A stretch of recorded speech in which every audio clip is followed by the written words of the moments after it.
وإياك نستعين.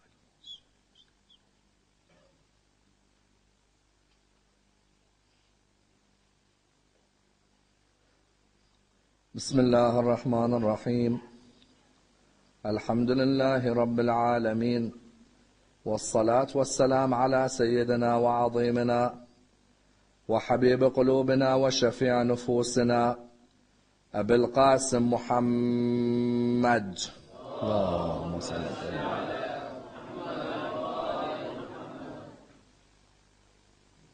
وعلى أهل بيته الطيبين الطاهرين وأصحابه الغر الميامين. الحمد لله الذي جعلنا من المتمسكين بولاية سيدي ومولاي علي بن أبي طالب.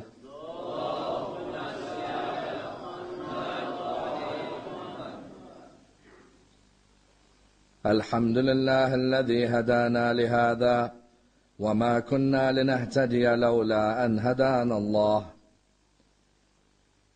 أما بعد، يقول الله في كتابه الكريم: بسم الله الرحمن الرحيم. ونريد أن نمن على الذين استضعفوا في الأرض ونجعلهم أئمة ونجعلهم الوارثين. The first of our loud salawat in honor of Rasulullah Muhammad sallallahu alayhi wa alihi wa sallam. Allahumma salli. The second in honor of Amir al-Mu'mineen Ali ibn Abi Talib. Allahumma salli ala Muhammad wa ala Muhammad.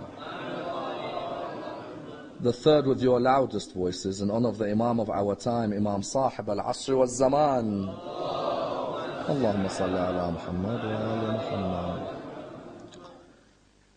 Respected scholars, brothers and sisters, Assalamu alaikum wa rahmatullah wa barakatuh.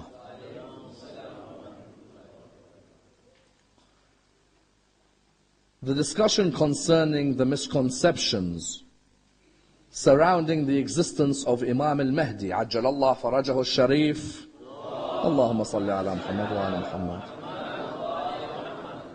is one of the most intriguing discussions in Islamic thought today, and a discussion that can be approached from a variety of angles. For it is a discussion which definitely has theological repercussions which affect the lives of millions of Muslims in the world today. A discussion from which many lessons may be learnt, and indeed many examples may be derived, and without a doubt a discussion of historical as well as contemporary significance in our lives today. Each and every Muslim in the world today believes in the Mahdi.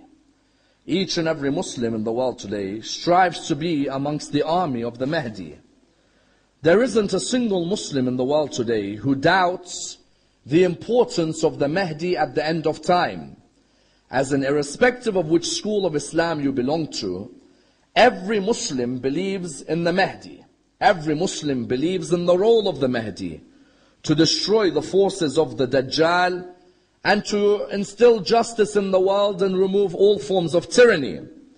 As in, if you were to read the literature of every school within the religion of Islam, you'll find that every school in the religion of Islam stresses on the role of the Mahdi at the end of time.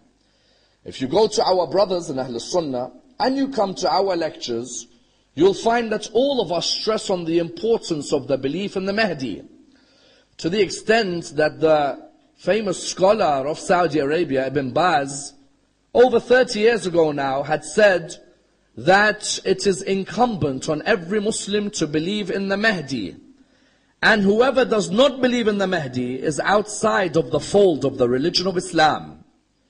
Because of the number of reports that we have in our literature about the Mahdi, it is obligatory for every Muslim to believe in the Mahdi. As you know, when reports in hadith literature reach a level known as tawatur, where they are narrated often from so many different angles, you find that that particular concept becomes incumbent on every Muslim.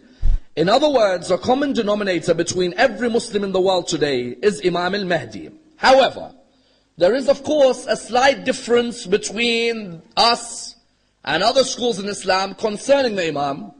We of course believe that the Imam is already born and alive and amongst us.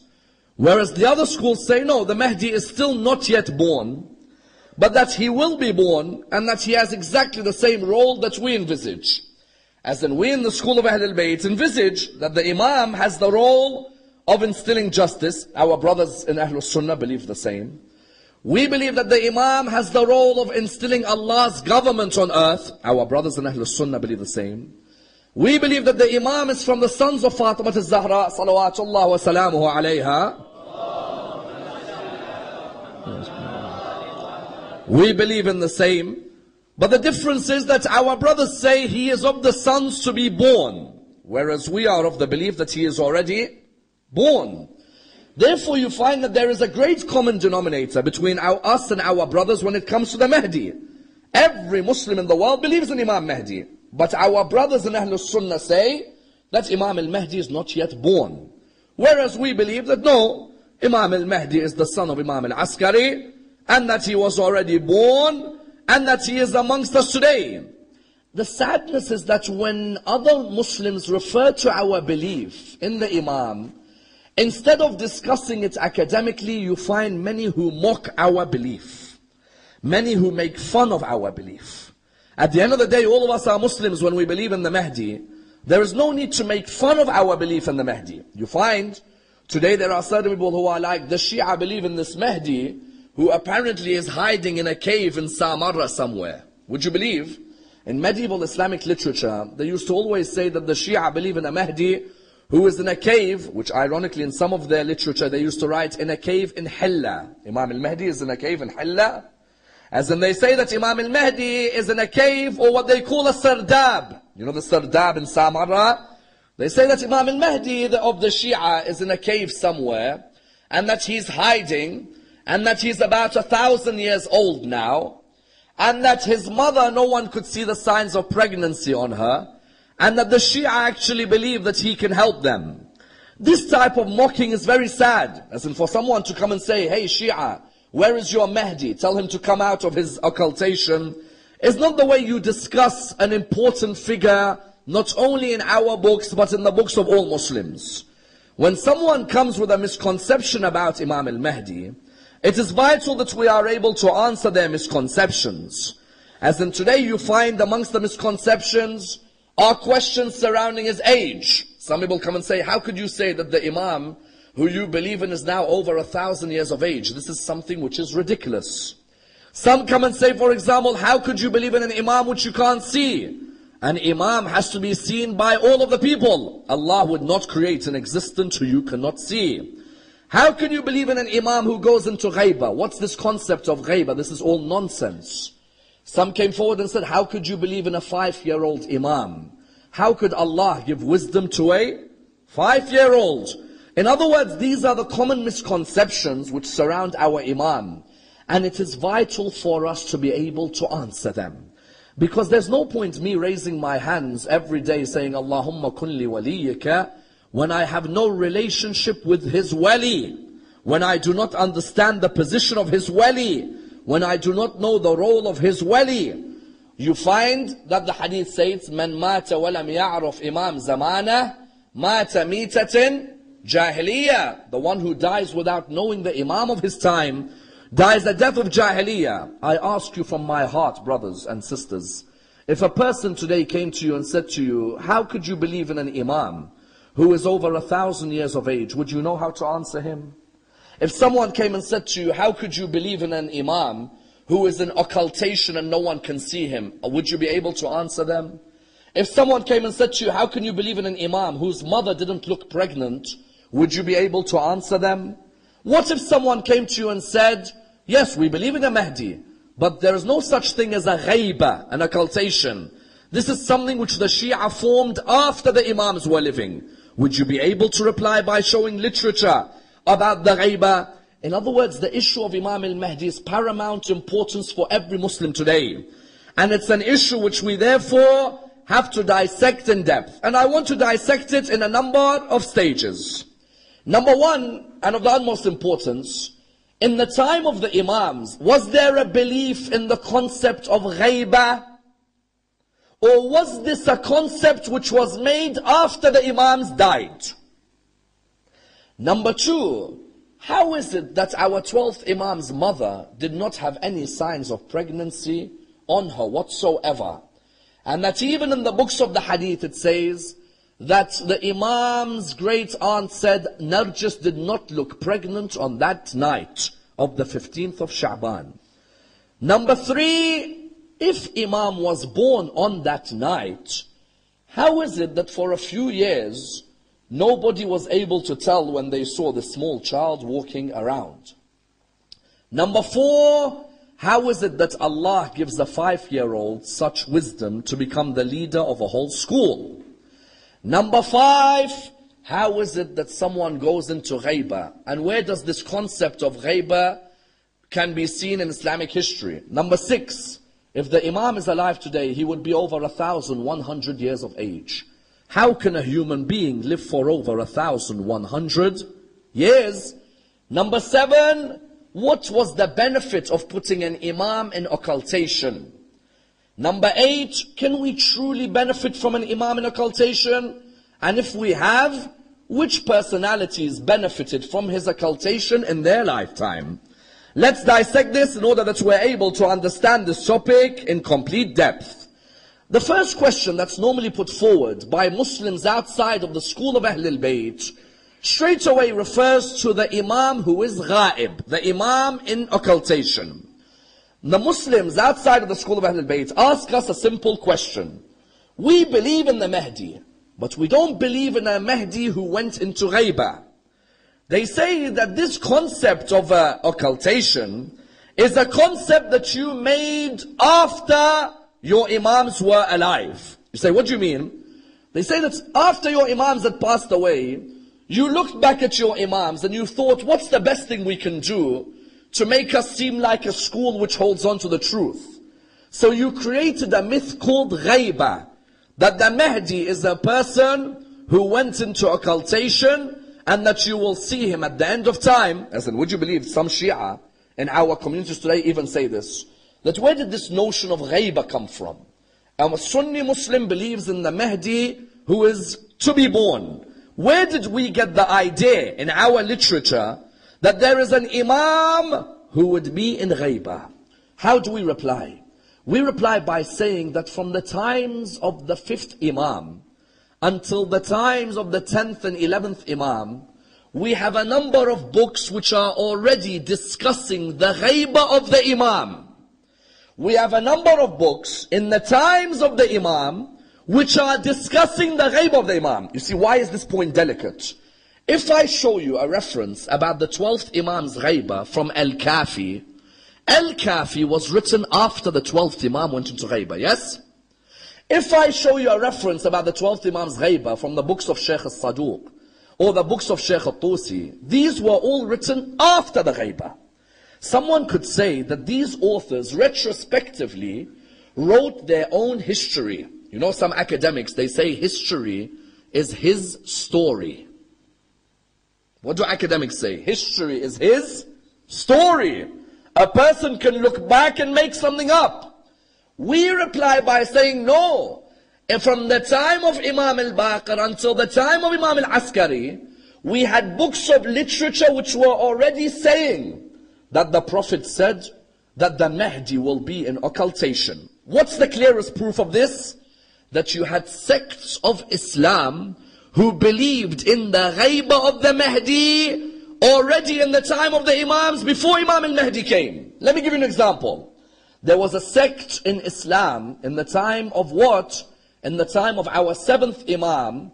This sect in Islam was known as the Waqifites. Al-Waqifiyya. Waqf means to stand or to stop somewhere, yes? These people stopped at the imamate of Imam al-Kadhim, our 7th Imam. They didn't move on to the imamate of who?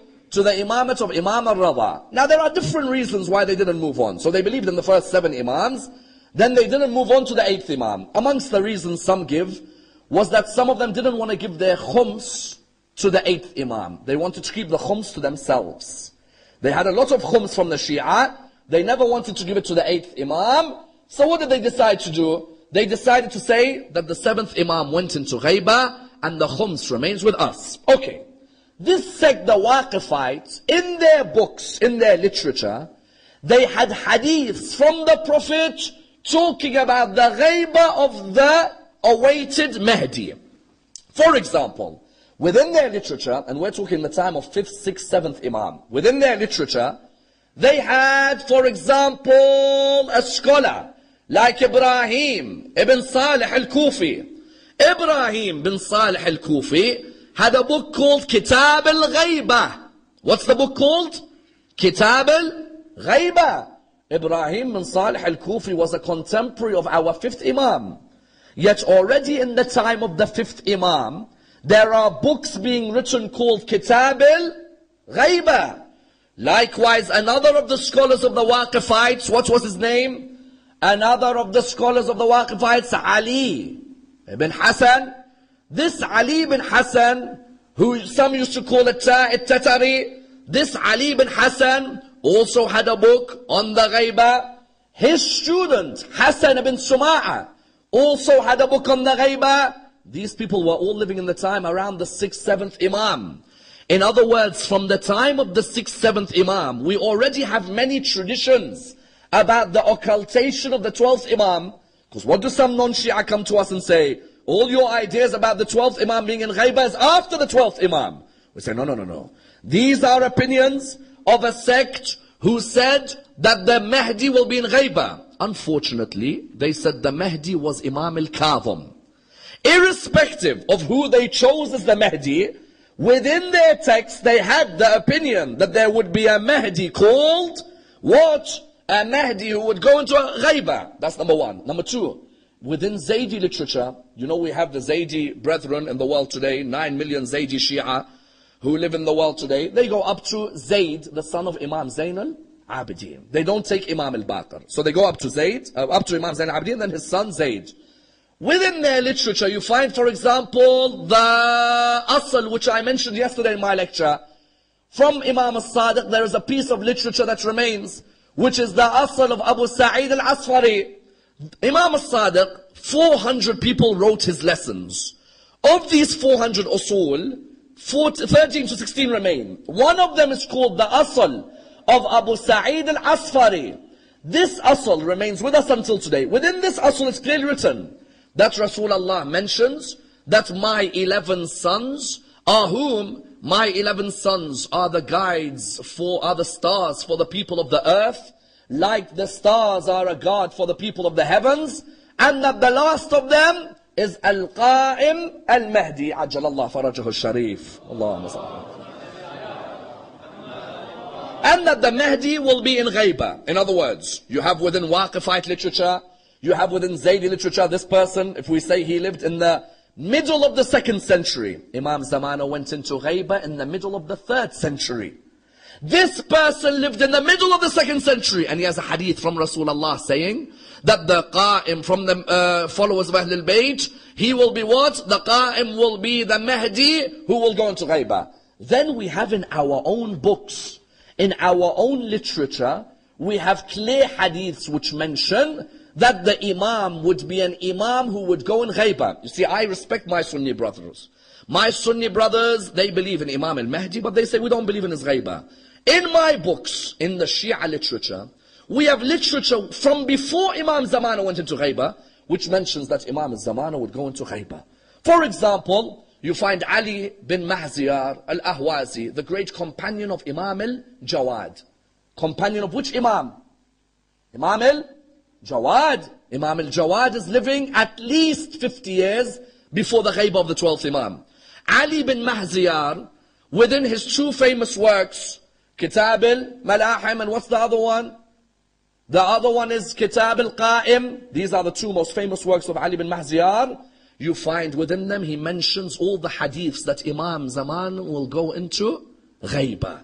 From which Imam? Imam al-Jawad. In other words, this idea of Imam al-Zaman going into Ghaybah is not a Shia concoction later. From the time of Imam al-Jawad, Ali bin Mahziyar is already writing that we have traditions from the Imams of Ahlul Bayt that al-Mahdi will be from the sons of Fatima al-Zahra, and he will go into Ghaybah. Even we have another of the works, which not much of it remains today, Hassan ibn Sarad, his work on the Ghaybah, known as the Mashyakha. And then you have Fadl bin Sha'dan. Fadl bin Sha'dan, who died just before the Ghaybah of the 12th Imam, you find he was writing works which were later used, which show the hadith that the 12th Imam will go into ghaibah. Therefore, someone who says that your idea of the 12th Imam going into ghaibah is some later concoction, we reply by saying no. We have literature from our school and from other schools in Islam before he went into ghaibah, where books were purposely called Kitab al-Ghaibah or Kitab al-Qa'im, to purposely show that he would definitely go into ghaibah. Point number 2. What's point number 2? Point number 2 is, if there is no such concept as a Mahdi, who's the son of al-Askari, who will go into ghaibah, I ask every Muslim in the world today, why did the Abbasid Khulafa put Imam al-Hadi and Imam al-Askari under house arrest in Samarra? You tell me the Mahdi isn't born, yes? The Mahdi will be born later, yes? I ask one question. If the Mahdi wasn't going to be born, and there's no such thing as his ghaibah, why are Imam al-Hadi and Imam al-Askari taken to Samarra and placed under house arrest by the Khulafa of Bani Abbas? Mutawakkil, Mu'tamid, Mu'taz, all of these people were Khulafa of Bani Abbas, yes? I'm a caliph. My central base was Baghdad, yes? I moved my caliphate to Samarra. May Allah bless all of you to do ziyarah in Samarra. You move your caliphate base from Baghdad to where? Samarra. Not only do you move because Samarra is a beautiful area. The word Samarra comes from the idea of that which is pleasing to the eye. When you go to Samarra, you see rivers and trees everywhere. It's unbelievable exoticness in Samarra, which unfortunately the wars have ruined. But originally Samarra has got the most beautiful of rivers, fields of grass and trees everywhere. I as a Khalifa moved to Samarra. Why do I have to drag Ali al-Hadi and Hassan al-Askari to Samarra? Why? Unless I know from the extant literature that was around that there would be a son from the line of Fatima who will be born. I've looked at each son one by one and I've realized they've come to number 10 and they've come to number 11. So what do? I don't let number 10 and number 11 rest. I order them to leave their families, be they in Medina or be their families in Baghdad, and I keep them in Samarra so my soldiers keep an eye on their woman and whether their woman give birth to a child who is the Mahdi. You see, when someone comes and tells me, saying, Ammar, I'm not sure about Imam Zamana. I say to him, why are you not sure about Imam Zaman? They say, I'm not sure about Imam Zaman because at the end of the day, some people say he wasn't born. I say, if he wasn't born, so why is the Abbasids making sure that his grandfather and father are under house arrest in Samarra? If I now know from the lineage of Rasulullah from Fatima al-Zahra that we've reached the 10th of the 12th. Remember yesterday, what was my lecture? Rasulullah said there will be 12 Khalifs after me. All of them are from Quraysh. All of them are from Bani Hashim. I as an Abbasid Khalifa, what do? I don't want this Mahdi to run over my government. So what do? I order Imam al-Hadi to leave where he is. I order Imam al-Askari to live where he is, and I force them to stay in Samarra with all their family, so I keep an eye on when the Mahdi is born. That's why you find Imam al-Hadi was dragged. I tell you, no Imam of Ahl al-Bayt was dragged either out in the middle of the night or in the middle of the day as viciously as Imam al-Hadi alayhi salam. You know what they used to do to Imam al-Hadi? Say 4 o'clock in the morning. Imam al-Hadi's finished his Fajr prayers, he's finished his du'as, he goes to sleep. All of a sudden 30 soldiers enter his house, pull him out and take him to the palace. And they take him out for some petty issue where the Khalifa was confused about something. He gives them the answer, he says, okay, go back to sleep now. And they would ransack his house. Does he have any weapons? They enter, they see a prayer mat. Does he have any weapons? They enter, they see water. Does he have any weapons? They enter, they see a mattress. They would try constantly to harass the Imam. But you found Imam al-Hadi would always show them respect. If they ever needed help on an issue, they tell Imam al-Hadi, come here, we want to question you on something. I'll never forget, when a lady came towards Mutawakkil, she said to him, Mutawakkil, someone came to him and said, there's a lady who claims she's Zainab. He said, which Zainab? He said, Zainab, sister of Hussein. He's like, Zainab, sister of Hussein? She died over 100 years ago. Over 200 years ago, for example. She died, she passed away. The reply was, no, this lady claims she's Zainab. Mutawakkil said, come here. When the lady came, Mutawakkil looked at her and said, excuse me, who are you? She said, I'm Zainab. Which Zainab?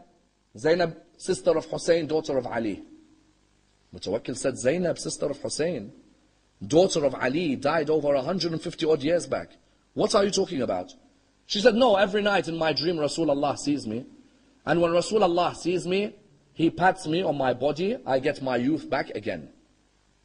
Mutawakkil knows that there's only one man who can answer this lady. And it's the man he's placed under house arrest, Imam al-Hadi. He calls Imam al-Hadi, he says, listen, I can't answer her, she's causing trouble for me. Can you answer her? He said, what's the issue? Excuse me, who are you? She said, I'm Zainab. Which Zainab? Zainab, sister of Hussein. Which Hussein? Hussein, son of Ali. You mean my great-great-grandfather Hussein. And you're Zainab, my great-great-great-aunt. Yes. He said, okay, very well. Mutawakkil said, what do you mean very well? Sort something out. He said, yes, it's normal. Mutawakkil, you still have a cage of lions? He said, yes, I do. He said, let's go and sit with the lions. She said, what do you mean sit with the lions? He said, well, if you truly are Zainab, sister of Hussein, the lions will not come and attack you. Because a lion doesn't attack the son or daughter of Fatima al-Zahra. He will look after her. She looked at him, she said to him at that moment, well, if you're the great son of Fatima al-Zahra, why don't you sit with the lions? The narration says Imam al-Hadi went into the cage, he sat with the lions. By the time they came to check on him, the lions were doing sujood next to Imam al-Hadi alayhi salam. At that moment she admitted, Allahumma salli ala Muhammad wa ala Muhammad. A second in honor of Imam al-Hadi alayhi salam. Allahumma salli ala. A third with your loudest voices in honor of Imam al-Askari alayhi salam. Allahumma salli ala Muhammad. In other words, these khulafa, what did they do? They would take Imam al-Hadi to Samarra. Afterwards, they would take Imam al-Askari to Samarra. And again, if they had trouble with an issue, they choose Imam al-Askari. Imam al-Askari one day, al-Mu'tamid, the Khalifa, he had a major trouble in Samarra. What was the trouble? There was no rain coming down in Samarra at all. When there was no rain coming down, the people were praying every day. You know, there's a salah for prayer, there's a salah for rain called Salat al-Istisqa. Every day they were praying and praying and praying, no rain. Suddenly a Christian priest came, he prayed, all of a sudden rain came down. Mu'tamid was in trouble. People were now saying maybe Christianity is the religion of God, maybe not Islam. And Mu'tamid has placed Imam al-Askari in house arrest because he knows Imam al-Askari is the 11th of the Shia Imams, which means that the Mahdi is going to be born, so I'll keep an eye on him. He brings him out, says, come here. Says, we have a trouble, we have a dilemma. I said, what is it? He said, we had no rain, and the rain started to come down because a Christian priest prayed. And the people are saying Islam is not the religion of God. Imam al-Askari said, very well. Gather the Christian priest, gather all the people, and tell the Christian priest to pray for rain again. And Mu'tamid said, what do you mean pray for rain again? It's already raining. He said, doesn't matter. If the man has the power, he'll make it rain again. But he said, on the Tuesday, when he's doing it, tell me, I'll be there. So he came on the Tuesday, the Christian priest came, again he prayed, Imam al-Askari straight away said to one of his companions, go and grab his hand as he is about to do dua. As the Christian priest is about to do dua, the companion Imam al-Askari came, grabbed his hand, he took out a small bone. He gave it to Imam al-Askari, Imam al-Askari showed the people, he said, this is a bone which was in a grave of a prophet of God. This Christian has taken the bone out of the grave of the prophet, and he prays to Allah for rain in the name of that prophet. And when Allah hears the dua in the name of a prophet, Allah answers the dua straight away. So in other words, Imam al-Askari and Imam al-Hadi, what were they doing in Samarra? They were under house arrest. But if the Khalifa needed them, he would use them. However, this is the second point to prove that Imam al-Mahdi was born. What is it? Imam al-Mahdi was born, highlighted by which area? By the fact that the Abbasid Khulafa have taken Imam al-Hadi and Imam al-Askari and have put them under house arrest in Samarra. Imagine I'm a Khalifa. There's 1 million Muslim scholars. If all the Muslim scholars are a threat, I would get all the Muslim scholars to Samarra. No, let the Muslim scholars stay in Medina. Let the other ones stay in Kufa. Let the other ones stay in Egypt. But these two have to stay in Samarra. Because I know out of all the Muslim scholars living, these two are the ones who the Mahdi will come from. And these two are the ones whose names have been told to everyone that they are the Imams of Ahlul Bayt. In other words, when someone asks you for the second proof, say, why were Imam al-Hadi, Imam al-Askari taken under house arrest in Samarra if there was no Mahdi to be born? Number 3, how could your Imam be born from a mother who had no signs of pregnancy? Because you know in our hadith books what it says. Bibi Narjis did not have the signs of pregnancy even up until the night of the 15th of Sha'ban. You know the night of the 15th of Sha'ban is holy for us and our Sunni brothers. Both of us believe it's the holiest night after the night of Qadr. Our Sunni brothers believe it's the holy night like we do because we say it's that night when all of your sins are forgiven. Like Laylatul Qadr, there are many hadiths about 15th of Sha'ban. Yes? We also believe it's the great night when the Imam was born. Yet on that night his mother doesn't have the signs of pregnancy. In our hadith books it says Bibi Narjis did not know she was pregnant. So our brothers say, how could you believe in an Imam whose own mother did not have the signs of pregnancy? We reply by saying what? Firstly, Allah, when He wants to do something, He says, Kun fayakun. Mary was able to give birth as a virgin. If the Lord can let Mary give birth as a virgin, why can't He let Bibi Narjis give birth in this way? But secondly and more clear, I am surprised by the Muslim who says, how can a woman give birth without the signs of pregnancy when the same Muslim has read the story of Nabi Musa in the Quran? Nabi Musa in the Quran, did his mother have the signs of pregnancy or no? No, she didn't. Why? Because Fir'aun was told by the soothsayers that there will be a young boy who is born who will overtake your kingdom. He will bring peace and remove injustice. He will bring justice and remove tyranny. So what did Fir'aun, the Quran say, what did Fir'aun begin to do? Fir'aun started going to every house and they would slaughter all the newborn males. Isn't it? Isn't it in the Quran? That they would slaughter all the newborn males? So one day, Fir'aun's advisor came to said, Fir'aun, listen, we're not going to have any more servants. Because you're killing every newborn male. There's not going to be any more slaves for us. So Fir'aun said, very well, 1 year we're going to kill, the other year we're going to let people live. In the year he let people live, Nabi Harun was born. In the year he let the boys live, Nabi Harun was born. In the year he wanted to kill, Nabi Musa was born. Every Muslim believes Nabi Musa's mother did not have the signs of pregnancy when she gave birth to Nabi Musa. Why? Had she had the signs of pregnancy, they would have killed her and the child, isn't it? But the signs of pregnancy were hidden because Allah wanted to protect the birth of Nabi Musa.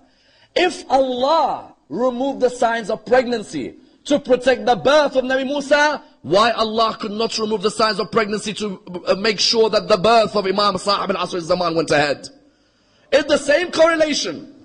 The same correlation exactly, that when someone says, how is it Bibi Narjis was able to give birth without signs? Because, you know, Sayyidah Hakima, the auntie of Imam al-Askari, the sister of Imam al-Hadi, she says on the night of 15th of Sha'ban, I've been told by Imam al-Askari, come and break your fast with us. Tonight the Hujjah will be born. And I'm looking at him thinking, but there's no signs of pregnancy. I went to Narjis. Narjis came to wash my feet. I said to her, no, tonight I must wash your feet. She said to her, why? She said, you're going to give birth to the Hujjah. Bibi Narjis looked at her and said, but how can I give birth when I have no signs of pregnancy? And that's why you find it was purposely hidden. Why? Because the Abbasid soldiers surrounded the house of Imam al-Askari every day.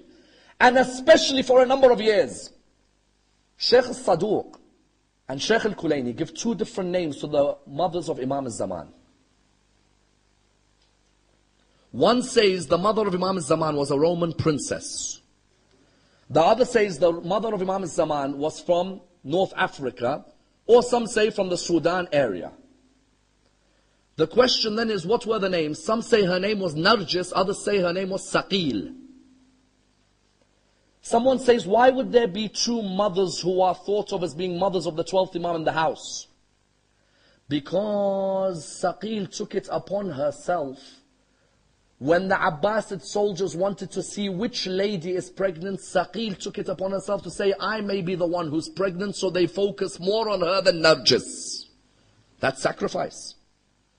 Saqil doesn't need to sacrifice. You had Saqil, you had Narjis, there's a third lady mentioned, Sosan. Although some believe two of them may have the same name. Or one of them may have two names. Saqil and Narjis both lived in the same house. What did the Abbasid soldiers do? They focused more on Saqil and left Narjis. Allah subhanahu wa ta'ala didn't let the signs of pregnancy come on Narjis until Narjis gave birth on the 15th of Sha'ban. Someone turns around and says, okay, very well. She gave birth on the 15th of Sha'ban to a newborn male, yes? A newborn male, we agree. A newborn male is born. But hold on. 12th Imam went into Ghaiba at which age? Which age? 5, yes? Ghaiba al-Sughra, 5 years of age. They can't spot him in the first 5 years walking around? Abbasid soldiers didn't see him born. His mother, the signs of pregnancy weren't clear, yes? But hold on, he's going to grow to become a 5-year-old. How did they not spot him? As soon as he was born, Imam al-Askari sent him to go and live with his grandmother in Medina. Many Shia think Imam Sahib al-Asr al-Zaman grew up in Samarra. He didn't grow up in Samarra. There's no way he could grow up in Samarra. He'd be killed. You see a 3-4-year-old boy walking around all of a sudden. What do you think? Who is that? I put all that pressure on a house and I see a 3-4-year-old boy and I don't know who he is. Imam al-Askari sent him to go and live in Medina with his grandmother, the mother of Imam. You found that he went to go and stay with Hudayth, and then after Hudayth, they went to stay in Mecca with Ahmed ibn Muhammad ibn al-Mutahhar. They stayed up until Imam returned at the age of 5 to lead the salah of his father when his father died. Otherwise, someone will come and attack you. He'll say, okay, Imam, no one knew when he was born, but how does he get away with walking around Samarra for 5 years? How did you get away with it? You don't. Your father sends you to Medina to live there. And then you live in Mecca. Only when your father dies, do you come and lead the salah of your father, because an Imam has to lead the salah of another Imam when he dies. Question. He led the salah. He went into Ghaiba. What is this concept of going into Ghaiba? Going into occultation. Because they say to us, where's your Mahdi? Let him come out of his cave. You hear that? Let him come out of his cave. Where's he hiding? Why does he come and help you? I'm surprised when a Muslim says that to another Muslim. I'm surprised a Muslim tells another Muslim, what's the stupid thing that you believe in your Imam that he can't be seen, he's in Ghaiba? Firstly, the sign of the muttaqeen in the Quran is that they believe in that which is unseen, isn't it? Bismillah ar-Rahman ar-Rahim, Alif Lam Mim, ذَلِكَ الْكِتَابِ لَا رَيْبَ فِيهِ هُدًى لِلْمُتَّقِينَ الَّذِينَ يُؤْمِنُونَ بِالْغَيْبِ. The Quran says those who believe in the unseen are of the muttaqeen. Allah, I saw him with my eyes, or I saw Allah with my heart? I saw Allah with my heart. Can't see Allah subhanahu wa ta'ala. There are other areas in my life which I don't see with my eyes, but they exist, isn't it? Firstly, I don't have to see something for it to exist. Secondly, we have so many examples of creations of Allah who themselves are in their own ghaiba, isn't it? You've ever heard of shaitan? Your Mahdi, where is he? How could he be in ghaiba? Hold on a minute, where's your shaitan? I don't see that guy. I know he definitely has an effect, but I can't see him. Quran tells me, قُلْ أَعُوذُ بِرَبِّ النَّاسِ مَلِكِ النَّاسِ إِلَهِ النَّاسِ مِنْ شَرِّ الْوَسْوَاسِ. Yeah, I hear waswas, but I don't see him. You're mocking my Mahdi. I reply to you, where's your shaitan? Put shaitan aside. Where is Prophet Khidr alayhi salam?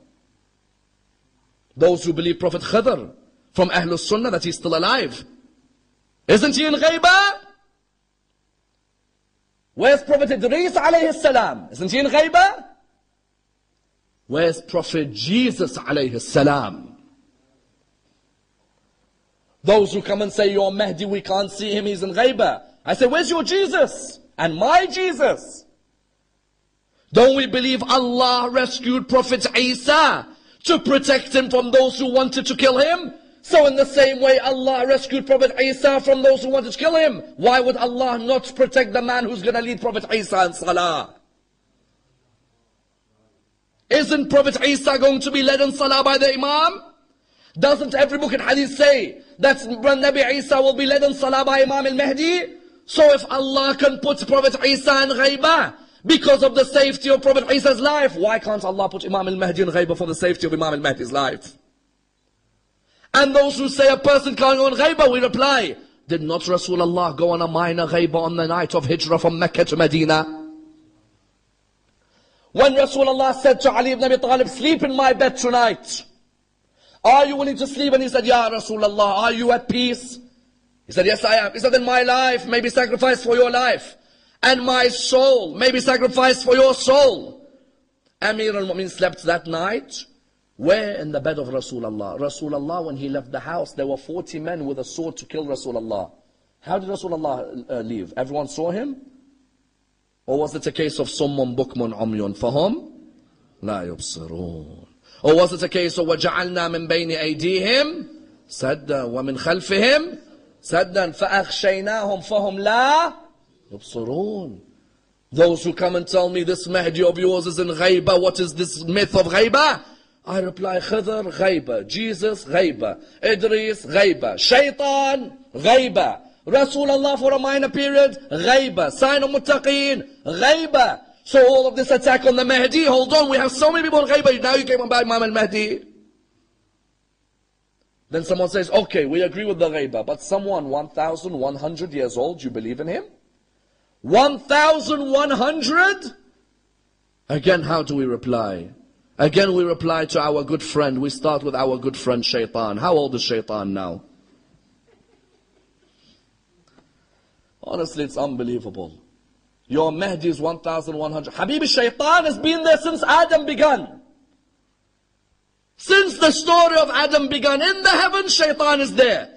So what? Allah can allow Shaitan to live that long, but Mahdi, you have a problem with 1,000 years? Again, further than that, Prophet Yunus alayhi salam, when he was in the belly of the whale, Allah said in the Quran, were it not for his tasbih, I would have made him stay there till the day they are raised. That means Nabi Yunus could have been in the belly of a whale, imagine the conditions there, until the day they are raised. That's number 2. Number 3, Prophet Isa, how old is he now? Is it that hard to guess? He's around 2012, for example. 2012, you tell our fellow Muslims, Prophet Isa, how old? 2012. But your Mahdi, how can he be 1,000 old? How are you accepting 2012? Prophet Khidr, Prophet Idris, again, age, all of them. But do you know who is the greatest example of age for our brothers in Ahlul Sunnah? Dajjal. Why Dajjal? We have so many hadith about Dajjal, don't we? Rasulullah says every prophet told his ummah about Dajjal. And I tell you about Dajjal, but I tell you something extra, that he is Al-A'war, the one eye. Yes? Ahlul Sunnah believe Dajjal is a human. We believe he's a system. We don't believe there's literally a human with one eye. We believe it's a system which opposes religion. Ahlul Sunnah believe no, it is a human. And if you read the books of Ahlul Sunnah, that person's been living since the time of Rasulullah, locked on an island in chains. Go and do your research tonight. Dajjal in the belief of Ahlul Sunnah. That Rasulullah was told about Dajjal. He went with Umar ibn al-Khattab to visit Dajjal. When he went, Umar said, who is this? The reply was, the person said, I am God. Umar wanted to strike him. Rasulullah said, stop. This person is the imposter. He is the Dajjal. He will live in an area of Isfahan and he will be raised when the Mahdi arises. Hold on. So from the time of Rasulullah, Dajjal has been living. Tamim ad-Dari narrates, we were on a ship, we went past an island, we saw someone with chains around his hands. We asked, who is this person? We were told, this is Dajjal. So from the time of Rasulullah, Dajjal has been living. That means, in the belief of Ahlul Sunnah, Dajjal is older than Imam al-Mahdi. So how can I be ridiculous in my belief about Imam al-Mahdi when you believe in a Dajjal who's older than Imam al-Mahdi? In other words, those who come and say age, again, there are prime examples. Then an ultimate question, what is the benefit of the Imam in this occultation? As in, which benefit do we gain from the occultation of the Imam? We reply by saying the benefits are numerous. The first benefit of the occultation, Imam will never pledge allegiance to a tyrant. There are many tyrannical governments, but our 12th Imam will never have pledged allegiance to a tyrant. Secondly, what was the need of a ghaiba? That of course they were going to kill the Imam. Thirdly, the ghaiba is of course a test for us as followers of the Imam. How good a relationship do we have with the Imam? An Imam who we can't see, but we believe in his return.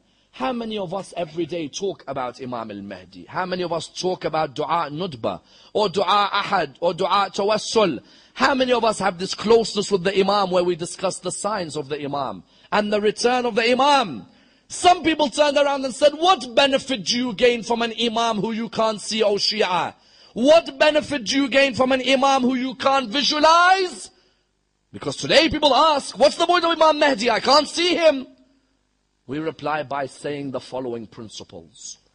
Do we believe in an existent who you can't see but whispers bad into you? Do we believe in such an existent or no? What do we call him? Shaitan, isn't it? Shaitan exists, cannot be seen, whispers bad. Taken by that logic, then can there be an existent who exists, cannot be seen, but whispers good into you? How many of you have had a thought in one day in your life or another and you're wondering, where did I get this thought from? Where did I get this idea from? Where did I go and open this moment, this business from? Where did that rizq come to me from? That is when a person truly has that relationship with the Imam. In the same way the Quran says about Shaitan, yuwaswisu fi sudur an-nas. Shaitan whispers into the hearts of men. If Shaitan is living, cannot be seen, and whispers bad into the hearts of men, then why can't al-Mahdi living, cannot be seen, whisper good into the heart of men? And that's why you find that many have benefited from the existence of the Imam, even though they had not seen him. So many of the greatest of the scholars had seen the Imam. So many of the most pious of the community had seen the Imam. Do not just imagine that you have to be a speaker or a scholar or religious figure to meet the Imam. No.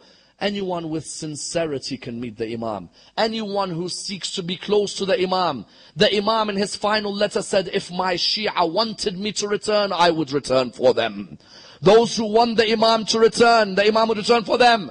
The Imam also says what? When they said to him, Imam al-Mahdi is in ghaiba, we cannot see him. He says, no. He says his ghaiba is like that of Prophet Yusuf alayhi salam. He exists, but his brothers couldn't recognize him. You ask Allah constantly, Ya Allah, allow us to recognize the Imam of our time. Allow us to be of those who defend the Imam of our time. Isn't it sad that we have so much knowledge on trivial matters and don't have knowledge of the Imam of our time? When a person dedicates their life to building a relationship with the Imam, there is no way the Imam would not help them. That's why may Allah bless the soul of Allam al-Hilli. Allam al-Hilli, how much he dedicated to the religion of Islam. How many books he wrote for the religion of Islam. How much sadaqah jariyah he gave towards the religion of Islam until today. And how much he taught people about his Imam, encouraged people to learn about his Imam. You think Allah would not allow Allam al-Hilli to meet the Imam of his time? Allam al-Hilli wanted to visit Masjid al-Sahla in Kufa. May Allah grant you all the ziyarah of Masjid al-Sahla. They say the person who visits Masjid al-Sahla 40 Tuesdays in a row will meet the Imam of his time on that 40th Tuesday. Some say just 40 Tuesdays? Watch, you could get to number 39, then you have an accident. Or on number 31 you have an illness. Or on number 26 you have an emergency. Do not think 40 Tuesdays to Masjid al-Sahla is easy. There may be an obstacle that will come up. Allam al-Hilli narrates, he says, I was now on my 40th visit to Masjid al-Sahla. It was a Tuesday night. And with me on my way to Masjid al-Sahla, I wanted to see if I met the Imam, I wanted to ask him a question. They said to Allam al-Hilli, what's the question? He said, there's a hadith from Imam al-Baqir which I cannot understand until today. They said to him, what's the hadith? He said, the hadith of Imam al-Baqir says, whoever cries a tear the size of the wing of a fly for Imam al-Hussein, Allah will cure his sins even if they were the size of an ocean. The tear the size of a wing of a fly for Imam al-Hussein, Allah would cure sins the size of an ocean. Allam al-Hilli says, I couldn't understand that hadith. How does that hadith mean that all the sins will be cured? Why would Allah forgive all the sins because a person shed a small tear for Hussein? So Allam al-Hilli says, it was the 40th Tuesday and I set off towards Kufa, towards the place where the house of the Imam will be, where the government of the Imam will be. He said, as I got close to Masjid al-Sahla, an Arab man saw me. He said to me, excuse me, where are you going? He said, I'm going towards visiting Masjid al-Sahla. He said to him, why? He said, I want to visit Masjid al-Sahla. It's my 40th Tuesday and I want to meet the Imam of my time and I have a question I want him to answer for me. So the Arab man said to him, do you mind if I answer the question? He said, no, only my Imam can answer. The Arab man looked at him and he said to him, no, allow me to try. What's your question? He said, you know, I've always wondered, the tear the size of a wing of a fly for Imam al-Hussein alayhi salam, could it really cure sins the size of an ocean? He said, I've never understood this hadith of Imam al-Baqir. The Arab man looked at him, he said, can I explain the answer to you? Allam al-Hilli said, well, go ahead, if you know, go ahead. He said, there was a king who went to war and his soldiers were with him. And midway through the journey, his soldiers were away from him and he was stuck in a forest alone. He didn't know where to go and he couldn't find any of his soldiers. So he went and knocked at the door. An old lady answered. She said to him, how can I help you? He said, I'm the king of this whole land. I cannot find my soldiers. I beg you, do you mind looking after me? And I promise when I return to my palace, I'll give you everything. The lady said, come in, stay with us. I live with my son, we live alone. And considering you're our guest, we only have one animal outside, but we'll slaughter it. That's all we have, but you are our guest and you deserve everything. That king, when he left their house, having eaten, said, I swear when I return to my palace, I'll give you what you want. Months had gone past. Nothing had been given. The narrations say that her son said to her, or she said to her son, my son, why don't you go and visit the king and tell him who we are?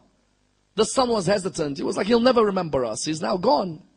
She said, no, go and ask him. The son went towards the palace. Excuse me, who do you want? He said, I want to see the king.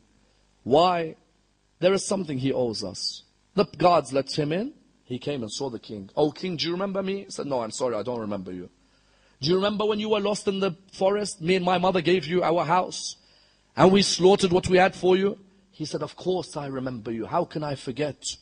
Please forgive me that I wasn't able to come back to you. It's been difficult times for us.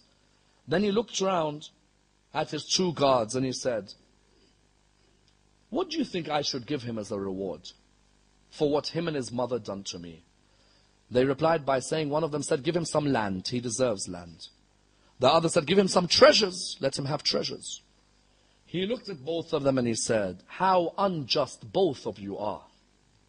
This man, him and his mother gave me all that they had. Therefore, if I am going to be just, I have to give them everything that I have. The Arab man looked at Allam al-Hilli and said, oh Allam al-Hilli, if a normal king can be so just that he is willing to give everything away because a mother and her son sacrificed one animal, then do you not think the King of Kings would give all his forgiveness away for the man who gave everything he had on the 10th of Muharram. Allama al-Hilli began to cry, for his tears remembered Karbala. He remembered Hussein giving the baby away, and Hussein giving Akbar away, and Hussein giving Abbas away. That lady gave one animal and a king gave everything. Hussein gave his life. How could the King of Kings not give all his forgiveness to the man who gave everything away on the 10th of Muharram? A tear. Imam al-Baqir said a tear, the size of the wing of a fly for Aba Abdullah, cure sins the size of the ocean. How many of us are sinners tonight on a Thursday night, brothers and sisters? How many of us? How many of us, our tear for Aba Abdullah, for what he gave away? Then he looked at him and said, oh Allama al-Hilli, tell my Shia that if they visit me every Tuesday in Masjid al-Sahla, I will be there for them. As the poet says, oh Allama al-Hilli, tell my Shia not to forget me, I am with them. Tell my Shia that when I see their deeds, I cry sometimes. I expect more from my Shia, more from my followers. And that's why, without a doubt, Imam al-Baqir had that love for Imam al-Hussein. And that love that Imam al-Baqir had for Imam al-Hussein was transferred from his father, Imam Zayn al-Abidin. Imam al-Baqir says, I used to see my father when he walks past a butcher. As the butcher's about to sacrifice a sheep, I'd see the butcher give water to the sheep. And I'd see my father, Zayn al-Abidin. He'd walk towards the butcher and he'd say to him, oh butcher, the animals, before you slaughter them, do you give them water? He said, yes, of course, my Imam. Every creation deserves water before it is killed. He'd look at him and he'd say, my father died without anyone giving him any water. He says that I'd go with my father to the graveyard. He'd see a man being buried. He'd come to the man. He says to him, oh man, when I die, do you promise to bury me? The graveyard would say to him, yes, we would bury you. How could we not? He would look at them and say, my dad laid on the ground for 3 nights with no one to bury his body. But arguably the saddest ever moment for Imam al-Baqir, Imam al-Baqir narrates, Imam Zayn al-Abidin, my father, when the poison surrounded his body, he was in extreme pain. May Allah never show you that moment when you see your father dying. Those of you who've seen your father die in this hall, how difficult are those last moments when you see him about to close his eyes? That father who you used to love, he's about to close his eyes. Imam al-Baqir said, I saw Imam Zayn al-Abidin, the poison surrounded his body. So what do I do as his son? I came to hug my father on his chest. I came and I hugged him. As soon as I hugged him, he began to cry in a way I have never ever seen him cry. I looked at him, I said, oh my father Zayn al-Abidin, why do you cry? In a moment you'll see Rasulullah. In a moment you'll see Fatima al-Zahra. In a moment you'll see Imam Ali. In a moment you'll see Imam al-Hassan. In a moment you'll see Imam al-Hussein. He looked at me and he said to me, oh my son Muhammad, I cry because when I am dying you are on my chest. Whereas when my father Abu Abdullah died, do you know who sat on the chest of my father? Ya Allah. Inna lillahi wa inna ilayhi raji'un. We pray to Allah subhanahu wa ta'ala to raise us with Muhammad and al-Muhammad. Allow us to be amongst those who receive the intercession of Imam Sahib al-Asr wal-Zaman. Allow us to understand the position of our Imam. Let us gain closeness to our Imam in this holy month of Ramadan. Ya Allah, allow us to be amongst those chosen to be the servants of Imam Sahib al-Asr wal-Zaman. Allow us to avenge what happened in Karbala alongside Imam Sahib al-Asr wal-Zaman. As we say in Dua Nudba, where is the one who avenges the one killed in Karbala? Ya Allah, let us be with him in avenging what happened at Karbala. As you know, Imam Sahib al-Asr wal-Zaman in Ziyarat Nahiya says, I cry for you tears that become blood when I remember Karbala. He cries tears that become blood. Imagine the level of passion. Those of you who shed tears, continue. Those of you who haven't, make a pledge to go and visit Aba Abdullah al-Hussein. Go and visit Karbala. If not, then at least go and visit Hajj. And be alongside Imam Sahib al-Asr wal-Zaman at Arafah. Every year Imam al-Mahdi is in Arafah. Be amongst those Hujjaj next to him. In Arafah this year, alongside him. Be amongst him. Be with him. We pray to Allah subhanahu wa ta'ala for all our brothers in the Islamic world, to unite them. Our brothers in Syria and Burma and India and Pakistan and Iraq. Ya Allah, our brothers in Bahrain and Saudi Arabia, our brothers especially in the areas of Qatif and these areas in Saudi Arabia who are being oppressed daily. Ya Allah, look after them, protect them. We pray to Allah subhanahu wa ta'ala the Surah Al-Fatiha, but before it the loudest of your salawat.